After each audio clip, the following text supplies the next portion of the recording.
Hey friends, in today's video I'm going to show you all the builds that I use in Season 17 and the things that I changed to accommodate the newest build crafting. Like for example, you might notice I'm not on 10 recovery, I'm not on 10 resilience. At some point I used to go 10-10, then I started going 10-10 and then whatever I could get on recovery. A lot has changed because each subclass brings something new to the table. Now if I had to pick a daily driver, I would just say I play Stasis. Stasis brings to the table Withering Blade, which you can backpack 2 shurikens, which means I can run something like Time Lost Found Verdict and clap people with surplus and always having extra charges of handling. But another daily driver thing I like to do with the Gemini Jester is play Gunpowder Gamble, the original version and the updated version. Torches for a throwing knife. Even though I am on Gemini Jester and you would think go marksman dodge, I like gambler's dodge because the weighted throwing knife is so powerful. So I become radiant off of that. If I scorch a target with the trip mine, I get my class ability faster and then just wonder for resilience. There isn't really a good scorch build on Gunslinger that doesn't involve Caliban's Hand. And by the way, I already reviewed Caliban's Hand. Phenomenal loadout, just not for me. Hunter is, if you held the last word to my head and told me what is my favorite class to play, my favorite Destiny class out of Titan, Warlock, Hunter, I'm going to say Hunter because Hunter's the only one that has radar manipulation. I'll go into the Warlock builds and the Titan builds, and you're going to see they have a lot of love and care into their spread. But there's a reason that I have like 20 pairs of Gemini in the vault. This makes the game playable for me because it avoids stalemates. At high-level games, players will just look at the radar. If they see you go to the right, they move to the left. If they see you move to the left, they go to the right. And you can have like a 2-minute gunfight. You might as well just play the zone in Trials of Osiris because no one's going to approach you. What Gemini Jester does is within 20 meters, it rips the radar, which means you can push up and they don't know exactly where you're coming from. So one of the most powerful exotics in the game for that reason. It lets me breathe. It lets me play the game. And some people say, oh, this is a rat play style, something or another. The thing is, if everybody in the PvP throws on Gemini Jester, I like the game more because now the radar is not a thing. So it almost makes it more enjoyable when there's a lot of Geminis. If we're talking balancing though, I don't think it should be able to tag people through the wall and you shouldn't get a notification that you tag somebody through the wall. It should just say misdirected enemy, or maybe times the amount of enemy on the bottom left screen. I'll just talk more about the builds though, that's why you're here. So since I'm on Gambler's Dodge anyway, I think Hawkmoon makes a lot of sense. So I don't accidentally reload it with Marksman. Also, I'm running double hand cannon holster. I accommodated for it with the stat split. What I can do is I can build up the paracausal charges with Hawkmoon, then switch to my shotgun, which has threat detector, which helps me identify whether or not someone is near me, which means I can guarantee Gemini Jester them. Also has a secondary effect of being a lightweight frame for sprint speed, so I kind of just run around the map with this out anyway, while Hawkmoon reloads in the backpack. Again, it doesn't disrupt the paracausal stacks. Next thing is 1-2 punch to deal with bubbles. So pretty much this is built for just dealing with barricades. Assault mag, just rate of fire to break a barricade fast.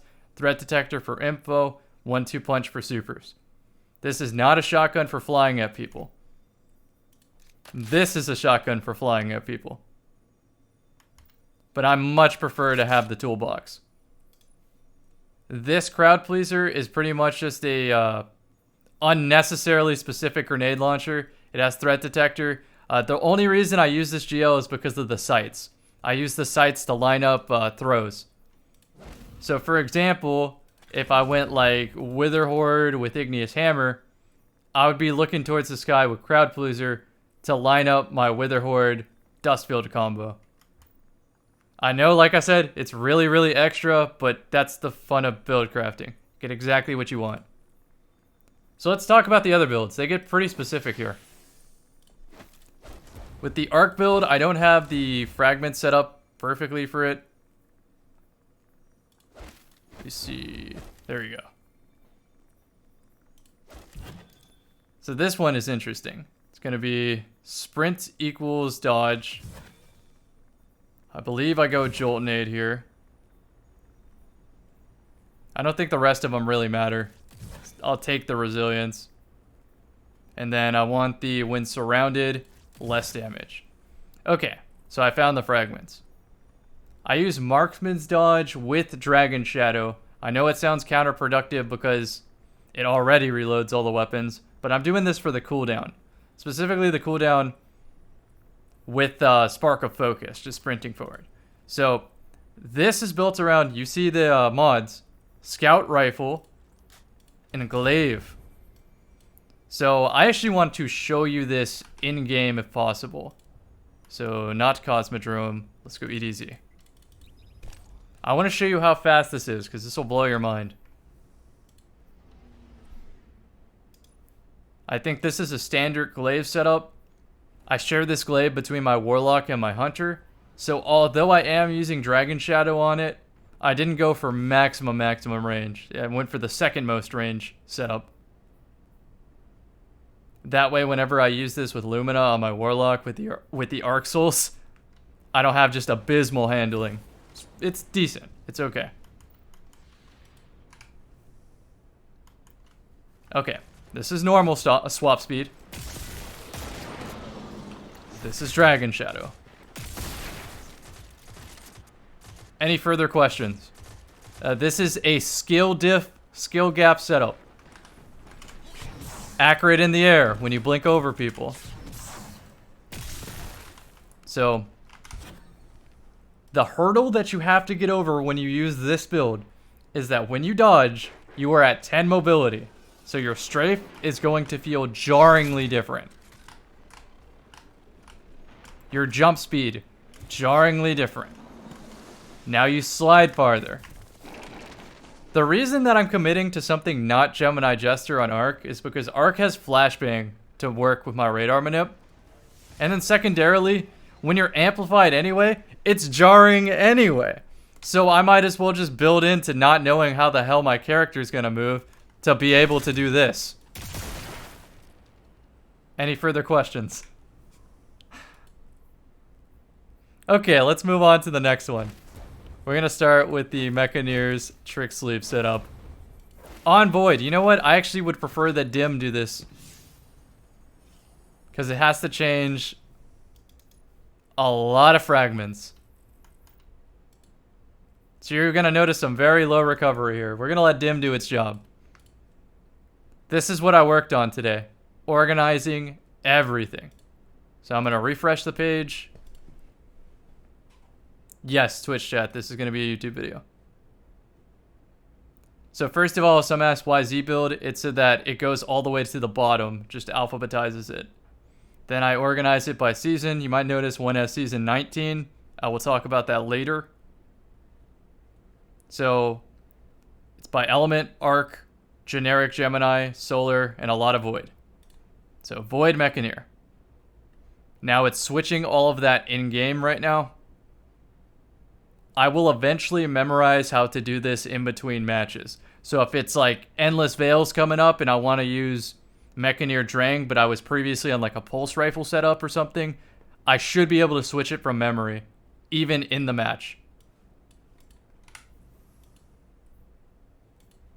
Okay.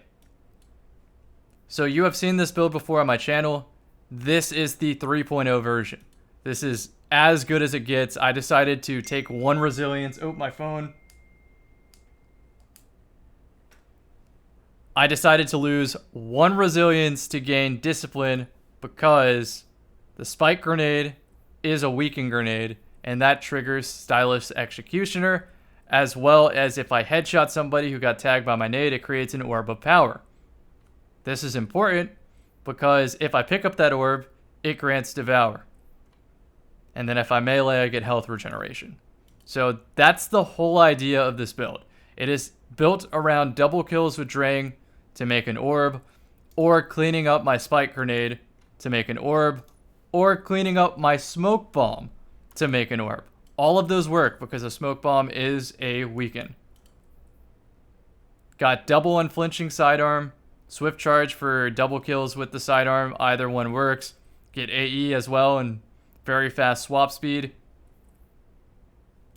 The reason that this is a really funny build is because the way Mechaneers work is if I'm critically wounded, I get bonus damage. Having low recovery means I'm almost always critically wounded.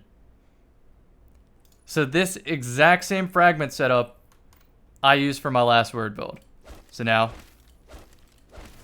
last word goes on, and I can either double cannon like this, or throw on a snipe. Either one works. If I throw on the snipe, I just switch the helmet like this. And boom, good to go. So this functions pretty much the same as the Mechaneers. It's just I went for a little bit more recovery because this doesn't really benefit from being weak. It's just I had to min-max it as hard as I could, and this is the best I could do. I probably put 200 kills on the last word today just playing this because it was so much fun. One of my favorite loadouts, period, even on mouse and keyboard. You will notice that when I pull this out, everyone in my Rumble lobbies will start also switching to the last word because they think something's up. They're like, whoa, this is cooking me today. Not used to getting hit like this. Then they throw it on and it doesn't do the same thing. Alright, this one's going to be fun. This is going to be Spray Quaza with the bow. I think this is the correct one. I'll figure out what's wrong with it in a sec. I think it's the fragments.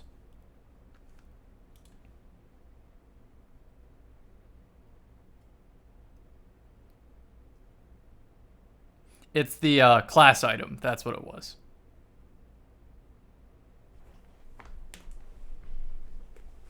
So I'm leaving this in real time. Mostly because I'm lazy to edit, but also to show you how fast this is. To just swap builds in orbit and tell your team, hey, wait in orbit for 1 sec, I need to switch my build. And it's that simple. Okay, the fragment choice is just all stats. Dilation, leeching, expulsion. The move here is 7 intellect. I ideally want it even higher, but this is the best I could do with my armor. So 6 minute, 14 second cooldown. Using Deadfall Tether. I don't really plan to use the tether. I plan to activate Ager Scepter. Ager Scepter replaces the bad super with a Chaos Reach-like effect. It's like a Stasis Chaos Reach, if that makes sense. And I'm building it around Oathkeeper. The problem with Ager Scepter is it takes flinch. It feels like you're getting shot by Ace of Spades, except every gun in the game is Ace of Spades. So I'm going double unflinching here. Just to try to make that more palatable. But I'm always firing from the hip with the bow anyway. So I don't necessarily need targeting.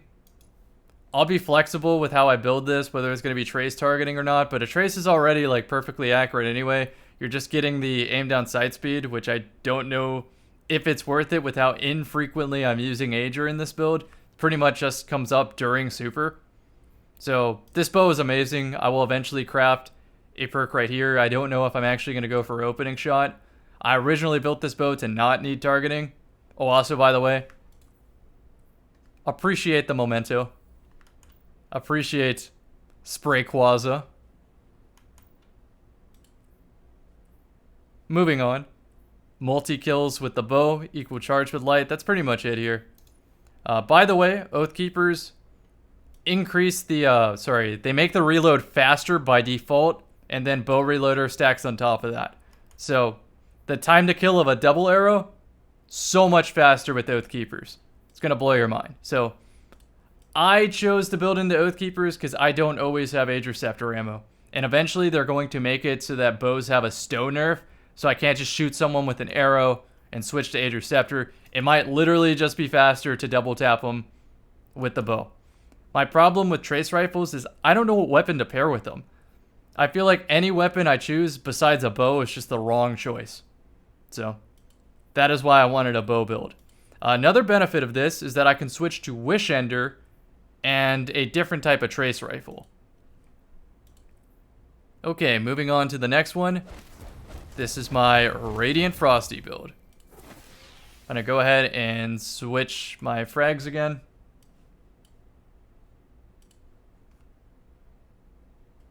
This one is built around just using your Radiant dodge around teammates as much as possible.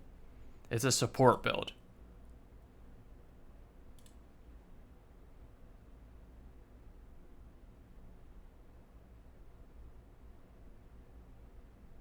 Should be switching quick.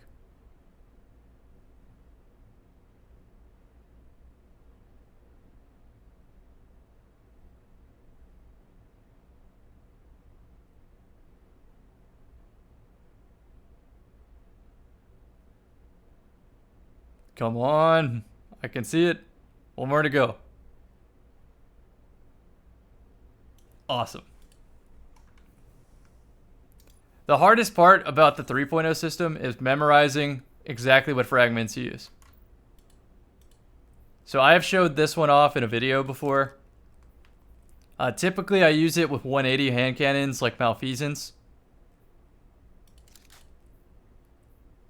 But all you do is just sprint and dodge with Acrobat Dodge. Make you and teammates radiant. Knives make your teammates radiant and you radiant. Extended radiant.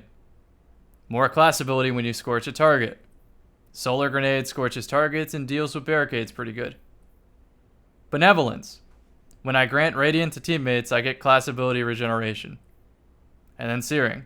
I get my melee back faster for scorching targets.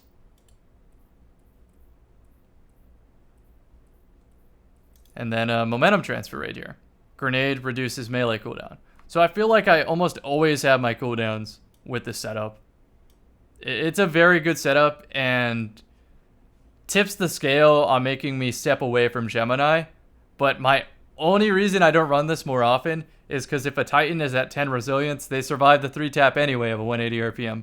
So I use this rarely, but it's more for boosting my teammates than boosting myself. Okay, and then this brings us to the final builds.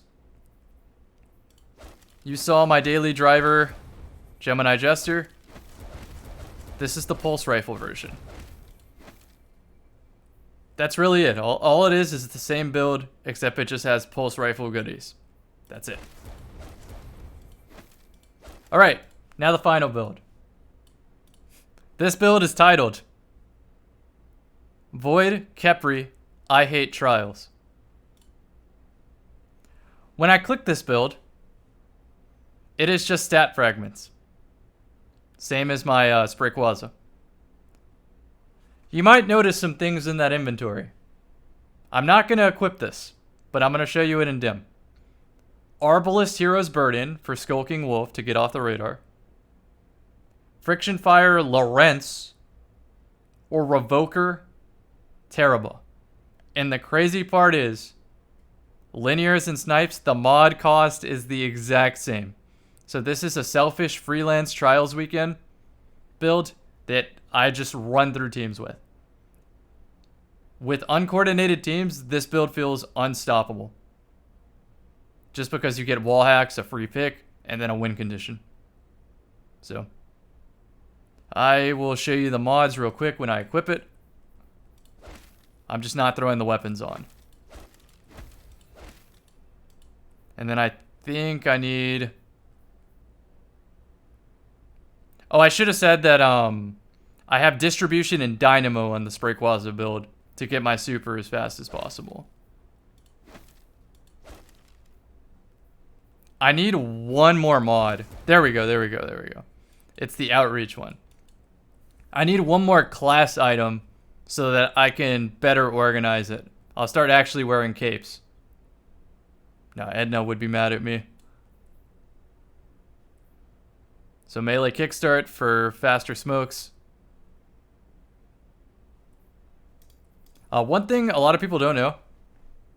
It says greatly increases the ready speed of fusion rifles, shotguns, submachine guns, and swords. I'm using a submachine gun, so it's going to show up. Something like this. For those who don't know what Skulking Wolf does, while at low health, Guardian Final Blows with this weapon grant enhanced radar and remove you from opposing radar. So it's kind of like having invis just for playing the game. And I put a holster mod here on the off chance that I go Teraba, so I don't break the Teraba perk reloading my sniper. That's about it though. This build absolutely gets results in trials. Like, scarily so. So, I think I'll switch to Mechaneers real quick. Just make my inventory nice. Then end on Stasis, put the right mod on. There it is. Hawkmoon, Shoddy, and there you go. Back to square one. So why did I get this intricate in build crafting? Why did I have duplicates? The answer is there's a quitter penalty in Control. So if I queue up this playlist and I'm hoping to get Endless Veil, and I'm so excited to use a submachine gun, and then the next thing I see is Disjunction, and I suddenly need a scout rifle.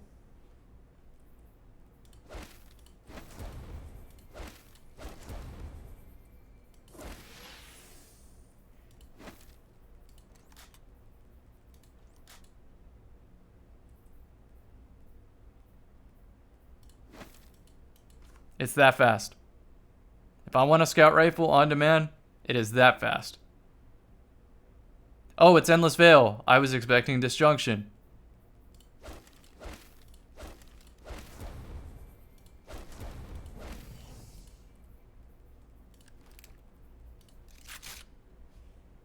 And we're back.